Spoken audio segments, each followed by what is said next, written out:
Good morning, guys. How are you? Well, the sun has not come all the way out yet, so you don't get to see me sweating like a hog. I don't even know why they say that. Pigs don't even sweat. But anyway, I kind of wondered that. But I wanted to just get on here, talk to y'all a little bit. Not really about any one thing in particular. Maybe a couple of tips and sharing some things that have been going on here. So one tip I have for you, anybody that is new at this, make sure that you always cover your coffee. It only takes one time to swallow a fly before you come up with a solution. Yeah. And also, what I do is I save my mayonnaise, peanut butter jars, any of the plastic screw top jars, so that I also don't get bugs in my cold drinks. When I'm done with my coffee, I put my cold drinks in there, but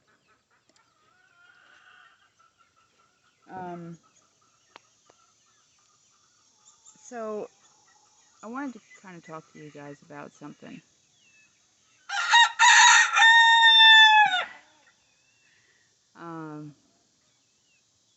Lately there's been some things going on here that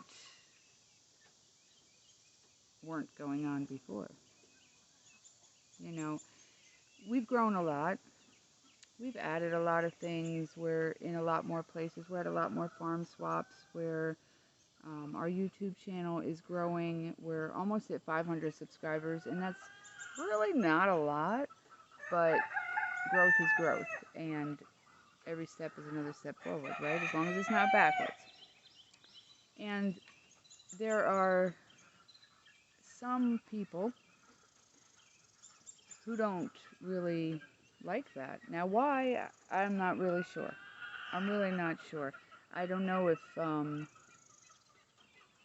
maybe they just don't like us as people, if they don't like our content, if they hate YouTube, if they think that there should be less chickens in the world. I don't know what the reason is. Or maybe, I don't know. I guess there could be a lot of different weird reasons. But those type of people tend to try to make trouble for you, or make life a little bit inconvenient. So recently a couple of different things have happened, and they're not really huge, but they're still noticeable. A few weeks ago we were at a farm swap, and one of our customers that was looking for us, that we had spoke to prior the day before and told that we were going to be at the farm swap, they came there looking for us, of course, and one of the other vendors had told them, oh no, I don't think they're here, they didn't have enough to sell. Well, this person I'd actually talked to the day before and told that I was going to be there, so I'm not really sure. I guess it could have been a coincidence. Probably not. I mean, but it's just little things. And the other day I got a phone call, and I happened to be at a place where I wouldn't have normally answered the phone, because that's not a place you want to be on the phone. But I answered it anyway because the number and the name looked familiar. So I answered it anyway, and it turned out that it was the head of the NPIP program. Now, NPIP, for anybody that doesn't know, is the National Poultry Improvement Program. So that program they come out and they test your birds once a year. Now, if you ship eggs, if you do anything, shipping eggs or shipping chicks and stuff like that, especially out of state, then they come out twice a year and do AI testing as well, which is avian influenza. Our birds have always been clean, and there's never been an issue. And every time our inspector comes out, I always ask her, you know, look, does anything look like I need to change it? Does it look okay? You know, because it's always when you're here and you're here every day seeing the same thing. Sometimes something that you see every single day doesn't jump out at you as something that needs to be changed. It's kind of like, you know, the sock on the laundry room floor. You keep walking by it and you don't even see it anymore.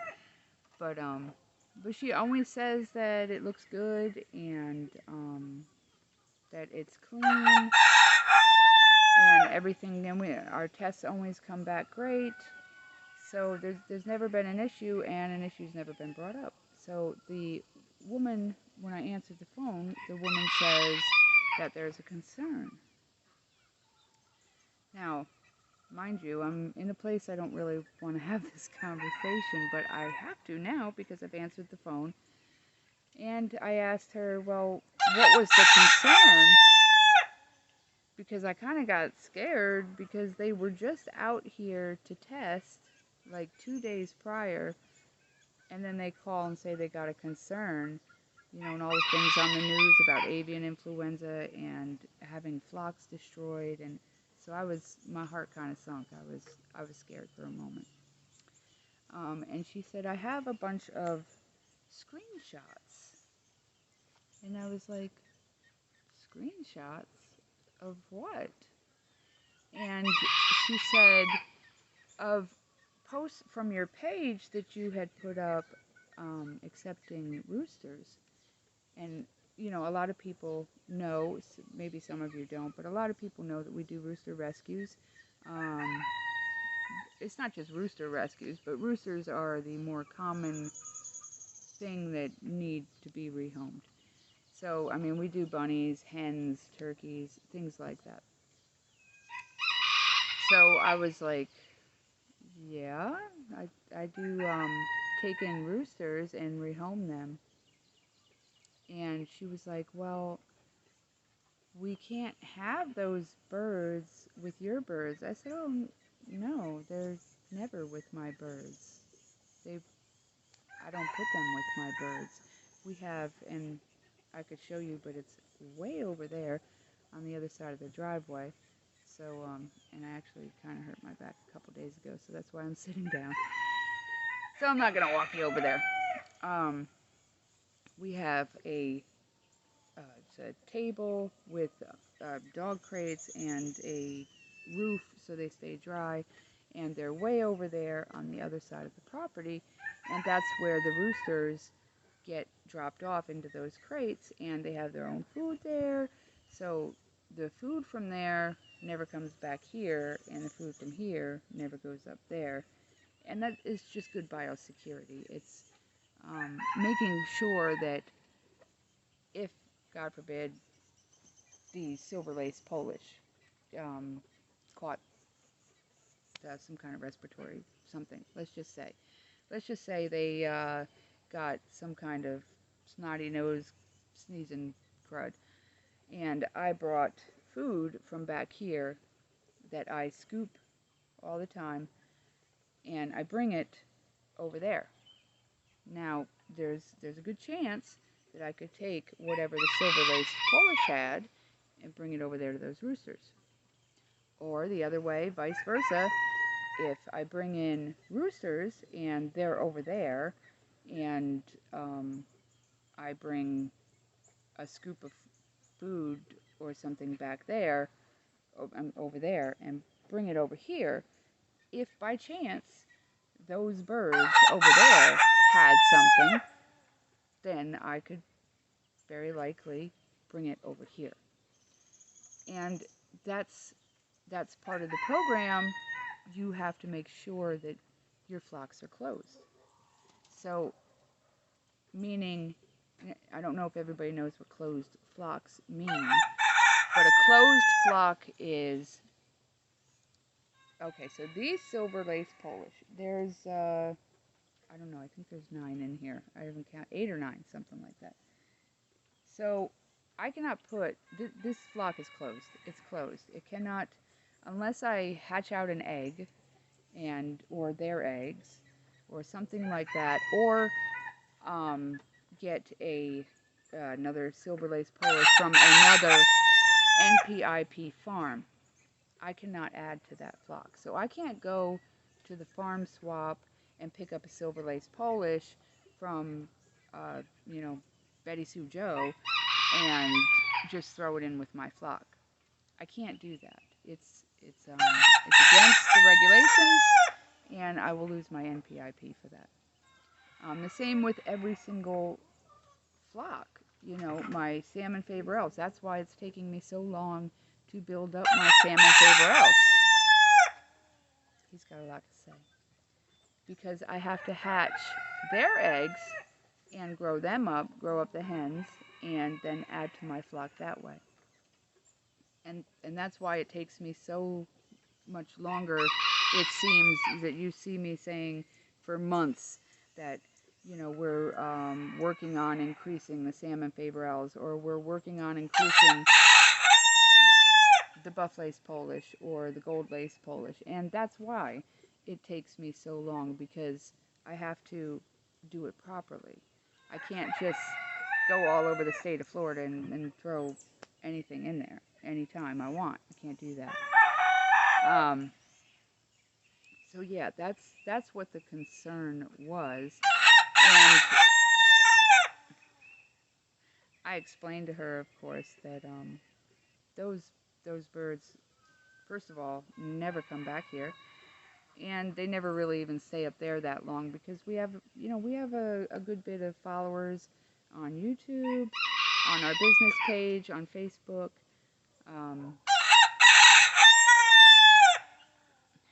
It's morning time, and I've only fed half of them because I was trying to get this video out there before the sun totally started killing me. So once I'm done with the video, I'll feed the rest of them. They'll quiet down, everything will be good. So yeah, that's what has been happening here, and I think that I know the person who called. So somebody actually called and sent them these screenshots. And I believe I actually had brought it up to my NPIP inspector previously, another time. I'm pretty sure. So, yeah, it seems like the more we grow and try to do things that will also help other members in the community, like sometimes there are people that wind up with roosters who, like, literally cannot keep them. Like, they will be fined if they keep them. And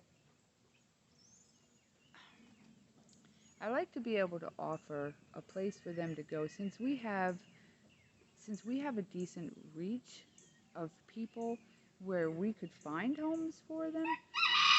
I like to be able to do that, you know. And the same with bunnies, or I don't know, whatever it is that we would be able to house, you know, things, not, obviously not like donkeys or horses. I can't put no donkey or horse over here, but smaller things. I don't know. It's a little frustrating. I won't lie. It's a little frustrating, and because it seems like the further we move forward, there's one person somewhere along that line that tries to put up a roadblock. Now, they weren't successful because I am in compliance. I know exactly where these birds need to be. I know all about biosecurity. I know that I cannot put those birds, or the cages that they're in, or the food dishes, or the cans, or their food at all. Nothing. They don't even use believe it or not, they don't even use the hose. I don't bring my hose over there. So my hose does not go to them and then over to my other flock. I don't do that. We're not dragging the hose back and forth like that. I have the 2-liter bottles. It's a little bit inconvenient, and I fill up those. I have multiple of those, and we bring those over there, and that is the water that we use for them. And of course, like I had mentioned, they have their own food. So I am in compliance, and I do not take random roosters and throw them in with my birds and whatever. So they didn't set us back, but it's still frustrating. It is frustrating because it's like you're just over here minding your business, trying to get things going. And I'm sorry, I'm looking at the baby ducks. It's like my favorite thing to do in the morning is look at these baby ducks. Can I move the camera so that you can see? Hold on. I know y'all have seen them because I show them all the time. Hold on. Oh, look at them. Can you see them? I've been watching these guys grow ever since they popped out of the egg, and I just love them to death. I love watching them. It's like my favorite thing to do. Okay, I'm sorry. It's all about the ducks, huh? So yeah, it's a little bit frustrating. And I know that there's some people out there that don't want to get into this kind of thing because of things like that. And I want to say there's always going to be, even if you don't do this, even if you say, no, I don't want to do it because I don't want people like that. What difference does it make? Well, what difference does it make? There's going to be people like that in everything you do. Everything you do. Even if you work a regular 9-to-5 job, there's going to be some other co-worker that's got an issue and start dramas. There's always going to be those people. So why not do what you want to do? If you have to deal with that problem anyway, if there's no way around that problem and you have to deal with it anyway, why not just do what you want to do? And I'm not going to let it set me back. It does get frustrating, and it would be frustrating too if it was a coworker from like a 9-to-5 job or whatever. It would still be frustrating. So I'm not going to let it set me back. And I don't think that you should either. I think if you want to do this, and I know a lot of people do, they want to, get things started. They want to get it off the ground, For us, we want to be more self-sustaining. We want to do as much as we can to provide for ourselves. We just got our nursery license, so we're going to be selling plants, which that's another thing. Somebody actually told them that we were selling orange trees, and the guy was like, well, that's illegal. I'm like, I don't sell orange trees. You know how long it would take me to grow an orange tree? Yeah, I don't sell orange trees. But, that's just another example. Somebody's always going to do something. They are. No matter what you do, somebody's going to do something. And somebody's got something to say. Somebody's got some kind of judgment or opinion. And my outlook on that is, who cares? Who cares? Because this here, all this, hold on. My back hurts, but I'm actually going to get up. Hold on. Okay. So, all this, all those plants, I don't know if you can see the banana trees back there. All of this. You know what this is? This is happiness. This is peace. And it's ours. So I don't care what somebody else, even though it might be frustrating that they did it or, felt the need to try to put some kind of roadblock up. I don't know. I don't even know why people do it, but it's ours. And we worked hard at it, you know, and it's only been 2 years and we have come so far. This is like a ton of birds. Like, you ever see that Alfred Hitchcock movie, The Birds? Oh well. Anyway, yeah. So I don't think you should. No. If you have it, and sorry, I was trying to show you these containers too, and I'll show you in a minute. If you worked hard to build something and make it something, focus on that. Don't care what nobody thinks. Don't care what nobody says. Build it. Keep building it. Keep going. Yep. And last but not least, and I never even got to it, I was trying to show you guys not to buy pots to start your seeds in, and to start them in these, because they have holes and you can actually kind of close it up and turn it into a greenhouse. So yeah, I don't know where that video went to, but that's what it was supposed to start out as. But yeah, okay guys, I've taken up enough of your time, and I appreciate anybody that stood this long to sit and watch the video. Alright, so I am going to finish feeding the other half of the farm and get some plants watered and rush back inside before it gets too hot. Alright, next time guys, y'all be safe. So I actually did realize just now that I have a video of the rooster rescue location. So I'm going to put that at the end of this video so y'all can see I didn't have to walk over there after all. Alright guys, here's that. This is our driveway. And you come up a little bit. The rooster drop off is right here. It's a little table with some cages. There's a couple of roosters in here waiting. They got a cover, food, water. That's their food bucket, so no food gets transferred to the chicken yard over to here, or from here to the other. They have their own food, own bucket. And then you gotta come up the driveway.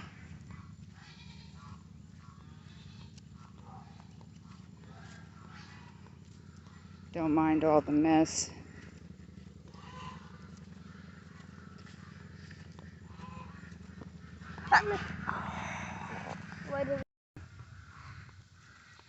Walk.